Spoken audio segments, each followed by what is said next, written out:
Con Bueno, gusto. primero darles la bienvenida a todos los que nos ven por este canal de La Silla Rota. Está conmigo Sharim González, es una de las personas víctimas de Nazón García, que es el líder de la congregación religiosa La Luz del Mundo. Sharim, muchas gracias por aceptar esta entrevista y estar en este espacio de La Silla Rota. Buenos días. ¿Qué tal? Buenos días, Leslie. Un gusto saludarte a ti y a tu auditorio que nos escuche sobre este tema que es muy importante para México, porque hoy somos nosotros y mañana quién va a ser, ¿no? Claro, claro. Sobre todo, bueno, es un caso que conmociona porque se trata de un tema muy delicado y que en Estados Unidos pues hay una investigación abierta y ya hay un proceso, pero en México no es así, Sharimi. Recientemente ustedes pidieron que la carpeta de investigación de la Fiscalía no fuera cerrada. Cuéntame primero en qué va este proceso jurídico y cuéntame que me decías que tenían una reunión ya con sus abogados. Cuéntame cómo va ese asunto, Sharim. Sí, te platico un poquito más atrás. Se presenta en junio del 2019, mi esposa inicia una denuncia en contra del líder de la Luz del Mundo y de pues sus cómplices. Yo sé que a veces dicen, oye, pues Nazón ya está allá, ya está purgando una condena que en 2031, 2032 máximo, él saldría en libertad, ¿no?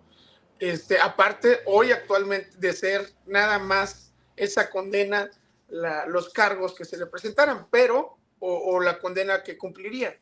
Pero hoy en día existen también cargos federales en Estados Unidos por crimen organizado, ¿no? Y eso pues ya son, ya al grado de cadenas perpetuas, lo propuesto por el gobierno de Estados Unidos. Y en junio del 2019 mi esposa presenta una denuncia ante la Fiscalía General de la República, donde nos sumamos más personas a denunciar, donde pues señalan todos estos delitos por los cuales hoy Nazón Joaquín y su familia, su mamá está presa, Eva García, sus sobrinos están presos en una cárcel en Nueva York, y hay 3 personas más prófugas, pero no son todos. Es una institución que tiene una estructura piramidal donde tiene todo un entramado de cómplices y de personas que están al servicio de esta institución, y eso es lo que nosotros les pedimos a la Fiscalía, porque a veces te dicen, oye, pues Nazón ya está allá, y las personas que están haciendo daño acá, las personas que se han encargado de lavar dinero, de generar desvíos de recursos, de generar ese abuso emocional, sexual, porque no solamente Nazón era el único, porque hay denuncias de muchos miembros, o hay testimonios de muchos otros miembros que fueron abusados por otras personas que están dentro de la institución. Entonces, va más allá, que lamentablemente lo más fuerte es cómo estas personas han abusado físicamente de niñas, de niños, de mujeres, de hombres, y que eso ya no tiene un revés, ¿no? Y que aparte a toda la feligresía nos tocó ser dañados de otras maneras, ¿no? De cómo cómo utilizaban tu dinero para enriquecimiento personal, ¿no? Porque con esto ellos han comprado empresas, tienen empresas, tienen hospitales, tienen inmobiliarias, tienen universidades a nombre de ellos, propiedades personales, y que es mucho el abuso, porque si dijeras el recurso lo utilizan para cuestiones meramente de la difusión de la fe X y Y, pues dices, está justificado. Por eso es que el propio Santiago Nieto en 2020 les congela las cuentas a la Luz del Mundo.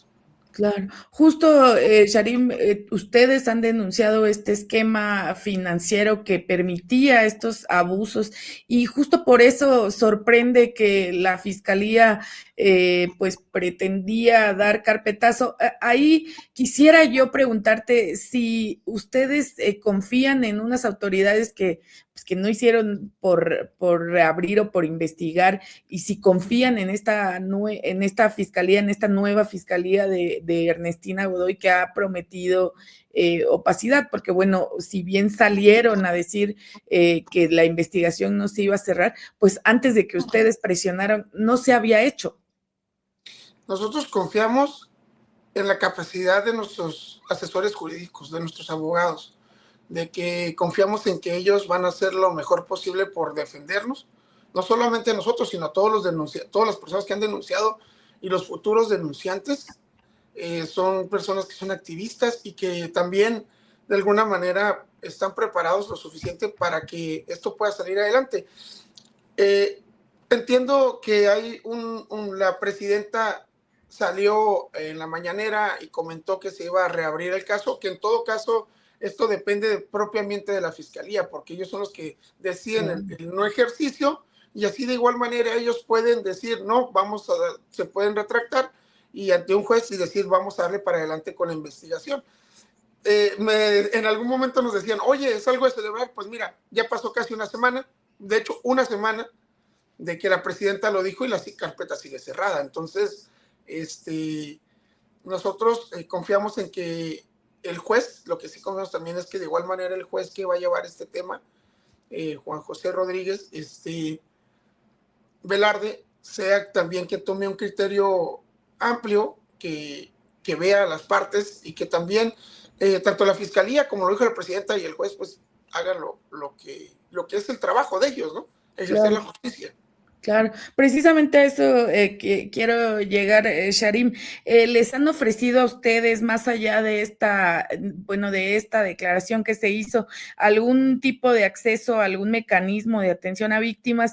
Y si tampoco se ha solicitado formalmente por parte de la Fiscalía, o sea, hecho esta reapertura, como bien lo mencionas, esto como en qué posición los deja solo en confiar en la defensa jurídica, pero más allá, ¿están pensando en otra cosa? Mira, nosotros tenemos que ir por pasos. El día 27 de abril es nuevamente, o sea, el próximo lunes es la próxima audiencia donde se va a deliberar estos temas. ¿Y por qué pasó así? El 16 de abril fue la primera audiencia que de hecho estaba programada. La notificación a mi esposa del carpetazo, del no ejercicio de la acción penal, se le entregaron el día 6 de febrero vía correo electrónico, ¿no? La versión de la presidenta es que se cerró desde junio, o sea, pasaron 8 meses para notificarte y tú como ciudadano tienes 10 días para impugnar, no 8 meses, ¿no? Entonces, después de que se impugna, te dan una fecha de audiencia hasta el 1 de septiembre.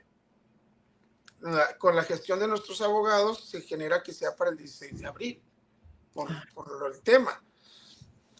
Y nosotros, como tú dices, mecanismos, hemos estado en Baja California, que es donde residimos, hemos estado apoyados por la Comisión Ejecutiva de Atención a Víctimas. Nosotros, desde el momento de la denuncia, pues te dan la calidad de víctima. Entonces, imagínate, te dan la calidad de víctima, ellos mismos tipifican como crimen organizado, ellos mismos hablan de que hay trata de personas, existe la afirmación y te cierran la carpeta después de 7 años. Entonces, pues en realidad los mecanismos que tenemos que manejar ahorita son esa parte principalmente de la representación legal, de no ser favorable, pues hay otras instancias como la apelación, el amparo, otras cosas que se deben de realizar, porque no podemos parar en esta lucha. Nosotros tenemos muchos años esperando una judicialización solamente. De hecho, en septiembre del año pasado se envió un oficio a la presidenta donde se le solicitaba la judicialización. Se solicitó las actualizaciones y lamentablemente no entregaron actualizaciones, a pesar de que a finales de este año y a principios de o sea, durante todo el año y a principios de este año se estuvieron solicitando. Hoy, como lo comentaba en la audiencia del 16 de abril, lo que pasó es que un día antes le entregaron a nuestros abogados los tomos con 2.500 páginas que no habían sido entregadas a nosotros como víctimas. Entonces, eso también retrasa pues una defensa y la parte de la Defensoría Pública de los denunciados, pues apenas acaba de ser asignada un día antes también. Entonces, no había condiciones para llegar a una audiencia. Por eso es que se mueve al 27. Claro. Sharim, con todo esto que me cuentas y esto que parece que no avanza en México y bueno, esta intención de cerrar la carpeta y si no fuera por la presión, ¿tú sientes que hay una protección institucional hacia las víctimas efectiva o que hay solo esta parte política por cuidar el caso sin una reparación real, porque es un daño con el que vives toda la vida, ¿no? Yo creo que hasta ahorita, lamentablemente, lo que hizo la fiscalía fue una simulación, ¿no? Sí, investigaron, pero no a fondo. Son muchos temas. Hay parte en las mismas denuncias donde, inclusive a nosotros nos decían gente cuando recién pasó todo esto, cómo estaban quemando información, cómo estaban escondiéndola. Y pues uno lo decía, lo que hay personas anónimas, ¿no? Hasta cierto punto, o otras anónimas a ellos, ¿no? Hay gente que te dice, oye, esto y esto. Y al principio lo creías y después ya fuiste como haciendo ese feeling de decir, oye, a ver, me dice esto, me dice el otro. ¿Y por qué? Porque a luz del mundo se ha tratado de mandarnos infiltrados o personas con una doble intención para poder sacarnos información. Y todo esto lo sabe la fiscalía, porque se lo decíamos, o sea, porque de alguna manera lo informábamos. Con esto, lo que te quiero comentar es, nosotros lo que tenemos la confianza es que tenemos que darle la lucha. No sabemos qué pase porque, ojo, la luz del mundo tiene jueces del bienestar, tiene políticos de la Cuarta Transformación, que le llaman ellos, de Morena, tienen gente involucrada hasta en la Suprema Corte. Imagínate, una de las personas que hace un año impugnamos su candidatura, que es Job Daniel Wong, que buscaba ser magistrado, siendo ministro de culto, hoy es asesor del presidente de la Suprema Corte de Justicia de la Nación. O sea, ¿cómo se pone la balanza de nosotros como víctimas y ellos como esta institución, donde tienen personas demasiado vinculadas al gobierno, que inclusive uno de ellos, que es García Almaguer, fue candidato a fiscal general de la República? Claro. Entonces, es un tema donde no podemos esperar nada y todo está lamentablemente en manos de las víctimas, porque a veces cuestionan a las madres buscadoras y las cuestionan a más no poder, las revictimizan y dicen, ellas las encontraron, ¿cómo lo saben? No debería de pasar eso. Debería del gobierno hacer su trabajo y hacer lo que ellas están haciendo. Por Entonces, supuesto. de nuestra parte, pues es igual, ¿no? Tenemos que nosotros apoyar, que la gente se acerca y pues no nos queda más que esperar que hagan correctamente su trabajo. Es lo mínimo que podemos esperar. Claro.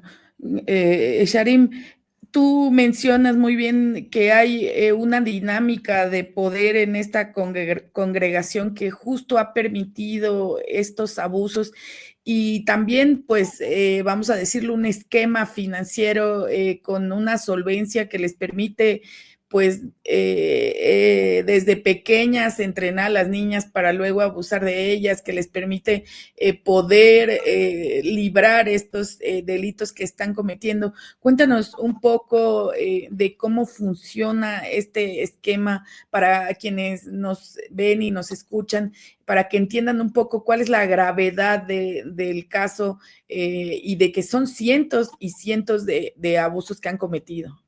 Sí, es una estructura o es una institución que tiene 100 años operando, primero, ¿no? Entonces, el propio Santiago Nieto te decía que en marzo del 2020 señalaba que se le congelaban las cuentas a la luz del mundo porque había manejos irregulares, ¿no? Y que este mismo dinero se utilizaba para un manejo de trata de personas con fines de esclavitud sexual. Entonces, ¿qué pasa? La luz del mundo te coerciona solicitándote o haciéndote un cobro de piso pidiéndote el diezmo, ¿no? Entonces tú otorgas el 10% de tus ingresos semanales a la institución. Ellos dicen ser 5 millones de personas. Si nos vamos a $1 por persona, son 5 millones de dólares semanales. Son 20 millones de dólares mensuales si te vas a entregar $1, pero tú no ganas $10 a la semana. Entonces, y en México pues las personas ganan 2,000, 3,000 pesos en algunos casos a la semana, otras personas más, otras personas menos. Entonces, pues desde ahí les permite que sostener toda esta estructura de la iglesia. Y eso es, ese diezmo, fuimos enseñados que era exclusivamente para el uso del apóstol, que se supone que el apóstol, que era en este caso Nazón, utilizaría este recurso para la difusión de la fe, ¿no? Para que hubiera más iglesias, para apoyar a misioneros que van a otros países a hablar de ellos y difundir su creencia. Pero no, o sea, tanto los batallones que le llamaban ellos, pues están en un esquema de trata de personas porque no les pagan, los mandan a vivir en condiciones deplorables, ¿no? Hay hay testimonios de gente que fue mandada a España porque supuestamente iba a ir de misionera y terminó colaborando y pidiendo dinero en la calle para un centro de rehabilitación que tenían ellos hace unos años. Hay personas que van y que trabajan de misioneros y no son remunerados. Hay otra parte, bueno, en la que es el tema de mi esposa, que era parte del centro de comunicación y que le tocaba la responsabilidad de coordinar trabajos del centro, de una empresa de comunicación que tienen ellos, que se llama Berea Internacional o Casa Cultural Berea. Una empresa que te cobra por transmisiones, que te cobra por himnarios, que te cobra por Biblias, por fotos de Nazón y todos los souvenirs. O sea, una foto de Nazón te cuesta 500 pesos, no mínimo. Imagínate ahora en el cuadro. O sea, y todo eso la gente lo hace gratis porque la gente va y toma las fotos, edita el video, están en la proyección, toman cámara y no les pagan. Entonces, hay un esquema de trata de personas clarísimo bajo el manto de la fe. Entonces, todo este dinero, aparte del diezmo, el dinero que generan con sus empresas, tienen una empresa inmobiliaria de nombre Huacén SADCB, donde tiene una modalidad donde te dicen, en un minuto, te dicen, el apóstol tiene un deseo de comprar un terreno en Puerto Vallarta. O te voy a poner el ejemplo de Tapachula, Chiapas. En Tapachula, Chiapas van a comprar un terreno, todos lo cooperan para comprarlo, construyen una iglesia, construyen una casa pastoral, subdividen la colonia, la mitad de la colonia la subdividen. La hora después te dicen, oye, pero ya que estamos aquí, pues ocupamos que se venga la gente. Entonces te dicen, vende tu casa, vende o cómprate un terreno aquí porque el deseo del apóstol es que te vengas a vivir acá. Entonces ellos construyen la necesidad, ¿sí? Pero ¿qué pasa? El terreno te lo revenden, ni siquiera te lo regalan. O sea, el terreno que tú compraste te lo vuelven a revender con el nombre a nombre de la inmobiliaria. Y después entran los actores políticos para gestionar ante el gobierno los servicios públicos. Claro. Entonces, en esta modalidad ellos ya ganaron todo, 100%, porque el terreno lo compró la feligresía, se lo revendieron a la feligresía, los miembros construyeron el templo, los miembros construyeron la casa pastoral, la casa apostólica, y aparte los mismos miembros gestionaron que haya servicios públicos. O sea, en ese esquema, ¿tú qué me dices? O sea, son ladrones de cuello blanco, totalmente. Ese es un ejemplo. El otro ejemplo es, por ejemplo, tienen 2 hospitales, uno de ellos el Hospital Siloé, que se llama, que está en Guadalajara, y otro hospital que se llama Doctor Samuel Joaquín Honoris Causa, algo así, en Puebla, y donde ellos le piden a la feligresía el recurso porque dicen, hay un proyecto de construir un hospital para beneficio de todos, y cuando terminan de construirlo, lo ponen a nombre de ellos mismos, que estaba a nombre del hijo de Samuel Joaquín, y todavía te cobran las consultas, y es un hospital privado.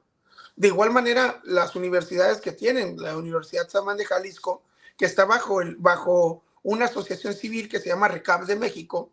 Entonces, tú construiste, como miembro cooperaste para construir la universidad. Como miembro profesionista te piden que vayas a dar clases gratuitas como voluntariado, pero ellos cobran la colegiatura. Claro.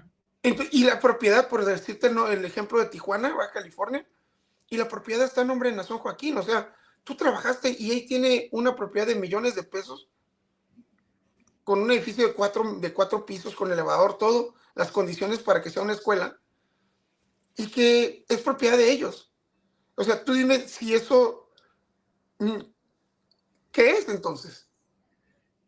Claro, es un esquema ya perfectamente aceitado en el que incluso tiene que ver, pues, autoridades de los distintos tipos, ¿no? Y por ejemplo, y que por ejemplo, en la universidad y en el hospital, pues ahí entran nuevamente los actores políticos para gestionar los permisos, para gestionar todo lo conducente, tanto desde la construcción hasta los permisos de operación.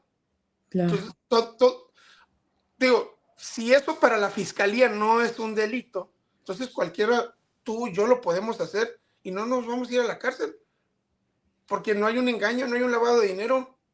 O sea, ¿qué es lo que la fiscalía quiere ver? ¿Qué más quieren ver? Si hay denuncias de eso, hay denuncias de abuso, hay denuncias de conspiración. No nos olvidemos hay denuncias sobre los 38, en el esquema de los 38 detenidos de Michoacán. Hace unos meses, lo recuerdas, que estaba en un centro de adiestramiento. Todo eso existe. Y para la fiscalía, eso no es trata de personas y no hay delitos. Claro. Y en el tema de los abusos sexuales, considerando que en México pues no prescriben muchos casos, debería haber una investigación mucho más minuciosa de la fiscalía. Sabemos que lamentablemente tu esposa también fue víctima de este esquema y tú contabas cómo era esto que las preparaban para servir y bueno, abusar posteriormente de ellas. Así es, lamentablemente hay un esquema de, de trata con fines de explotación sexual, ¿no? Y que es un adoctrinamiento que ha venido por muchos años, que empezó desde el abuelo. Inclusive el abuelo estuvo preso en, en Jalisco, en Guadalajara, por abusar de su hermanastra y embarazarla a los 12 años, 11 años. Entonces, ahí lamentablemente han existido muchos abusos, como en muchas partes, pero lo peor es que lo encubren, ¿no? O sea, está tan normalizado, por ejemplo, un adulto, grande, 30 años, conoce una muchachita de 16 años, se puede casar. Porque para ellos, desde los 14 años, tú eres un miembro oficial cuando tú te bautizas, eres un miembro. Y la orden es que tú te bautices a los 14 años. Entonces, desde los 14 años, tú adquieres derechos y obligaciones, que algo que totalmente están infringiendo la ley, porque la misma ley de asuntos religiosos te dice que todo agremiado tiene que ser mayor de edad. Entonces, ¿qué pasa? Fin de año, 2 años pasados, un señor de 36 años se llevó a una niña de 16. ¿Y qué hicieron? Pues se enamoraron. ¿Cómo una niña, cómo va a Sí. ser la conciencia y cómo lo vas a permitir? Y se involucra el ministro y dicen, aquí no pasa nada, se va a casar con ella. Eso no está bien. Y eso ha venido por muchos años. Entonces, ¿por qué? Porque no hay una protección adecuada a la niñez, a la juventud.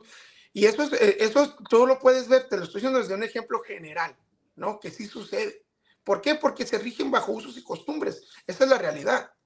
Y como bajo usos y costumbres religiosos. Porque si ellos dicen ya que alguien a los 14 años para ellos es considerado un adulto, por eso es que generan todo este esquema de abusos desde los 14 años. Porque ante sus ojos ellos son adultos. Ante sus ojos ellos ya no son niños o niñas.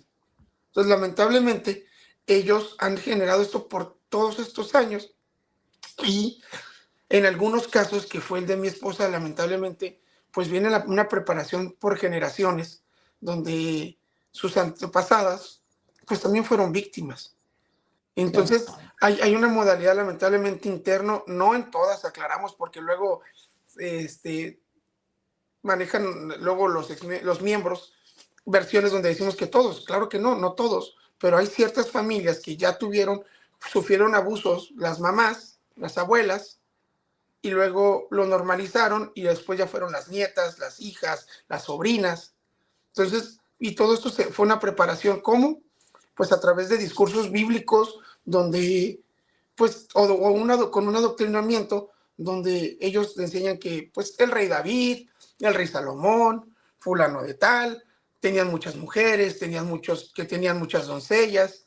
Entonces, de ahí viene el adoctrinamiento y el grooming, que le llaman. Entonces, ¿y qué pasa? Pues estas madres o estas mujeres, hay otras que no son madres de ellas, las captan, las preparan para preparárselas al líder. Y el líder hace que quien comete los delitos de preparación son ellas, para que lleguen a él ya preparadas estas jovencitas o niños, niñas. Entonces, en ese esquema, pues hay un esquema de trata de personas también. y está denunciado. Posterior a eso, ya no era ni siquiera la preparación familiar, como el caso de mi esposa, ¿no? Desde que nació enferma y luego se curó y le platican toda esa historia, y ya cuando está niña la van preparando y diciendo, tú te debes al apóstol de Dios, tú te debes a él y tienes que entregarte a él y tú vas a ser su esposa. En otros casos actualmente ya con razón miraban una niña bonita, la captaban y después ya la tenían a su servicio sexual, ¿no? Así de terrible. Y la mamá, ¿qué decía? Le decían a los padres en estos casos, porque digo, muchos de ellos o algunos de ellos no sabían, pues le decían, es que va a ir a servirle al apóstol.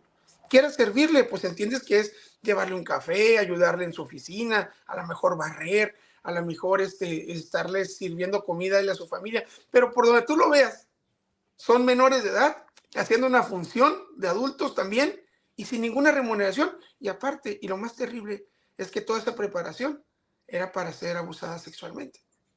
Claro, eso es atroz, ¿no? Esta disfraz que hacen de la prueba de fe y la supuesta santidad de un líder para, pues, abusar y cometer estos delitos.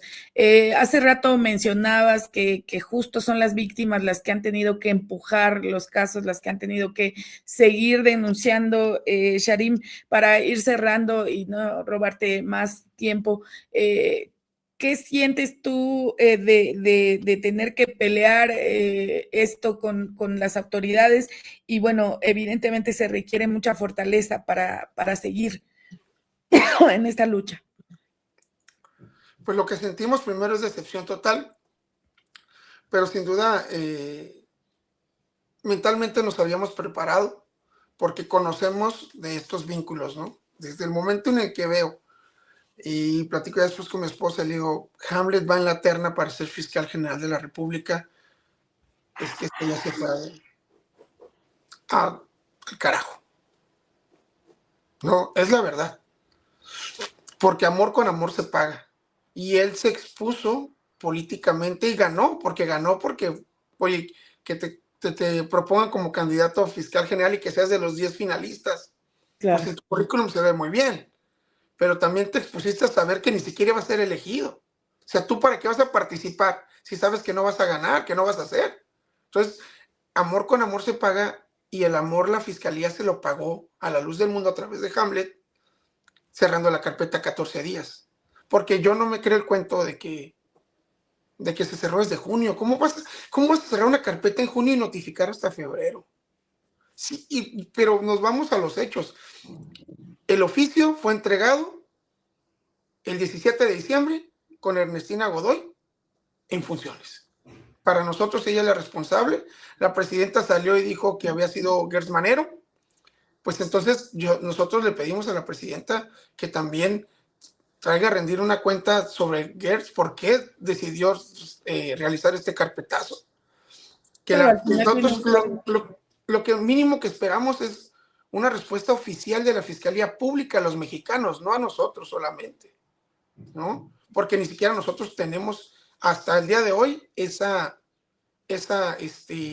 respuesta oficial, ¿no? Desconocemos el motivo más que decirte que no existen delitos, ¿no? Entonces, yo creo que es algo que no solo nos atañe a nosotros como víctimas, sino a todos los mexicanos, porque todos los mexicanos estamos propensos o están propensos a caer en un lugar como ese, en lo particular como La Luz del Mundo o uno similar, y deben de estar informados de lo que sucede, porque es más allá. Esta lucha, aparte de ser por justicia personal como exmiembros o como sobrevivientes, es una lucha también para que otras personas vean lo que sucede en este tipo de grupos de alto control y no caigan, porque ellos generan un abuso de poder inmesurado, o sea, incontable. Entonces, nosotros, de alguna manera, lo que sí podemos pedir es que exista una rendición clara, porque si desde ahorita vamos con la opacidad, donde hemos estado olvidados por 7 años, y luego nos dicen que la fiscalía va a reabrir, pues es que nunca debieron haberlo cerrado. Claro. ¿No? Entonces, y como tú dices, y somos las víctimas los que impugnamos. No hubo ¿por qué tener la necesidad de tener unos que hacer esfuerzos todavía de denunciar, de aportar pruebas, de acompañamiento de víctimas, de otros temas de denunciantes, todavía tener que pagar para que te genere una defensa legal donde,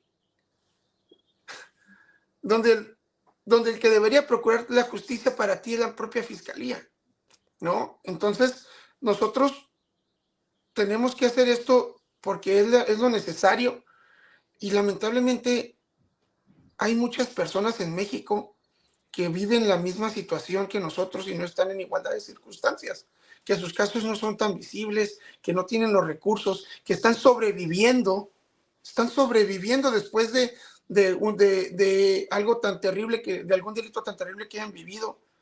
Y no puede ser que la autoridad no sea la protectora de ellos y de nosotros. Entonces, con esto, concluyendo, pues seguimos siendo un llamado a los mexicanos que sean los que nos apoyen, que tengan cuidado con este tipo de grupos, ¿no? Que la luz del mundo no es la única, ¿sí? Lamentablemente sus miembros están siendo engañados y adoctrinados, y están siendo engañados desde el primer momento en el que les siguen diciendo que Nazón Joaquín es inocente y es honorable. Y eso lo debe de ver la autoridad, porque Claro. sale la secretaria de Gobernación a señalar o a decir que Nazón Joaquín ya no es un ministro de culto, que ya no tiene facultades en la iglesia, pero en realidad ellos saben que ellos no pueden intervenir en la administración interna de la religión. Si la gente quiere querer una escoba, va a querer una escoba, ¿no? Entonces, y aparte, pues también Nazón Joaquín nunca estuvo registrado como ministro de culto. Era un apoderado legal y en su momento se hicieron las gestiones para que lo retiraran como apoderado legal y ellos no podían. Nos dijeron, la respuesta que nos dijeron nosotros como víctimas fue, ocupamos una resolución judicial. ¿Cómo puede ser posible que ahorita está cerrada la carpeta y ahora sí quitan a Nazón Joaquín de apoderado legal? Era la voluntad del gobierno. Por eso es que permiten que, como te decía, el ejemplo del candidato a magistrado, que era ministro de culto y que no hicieron nada, Claro. porque no estaba registrado.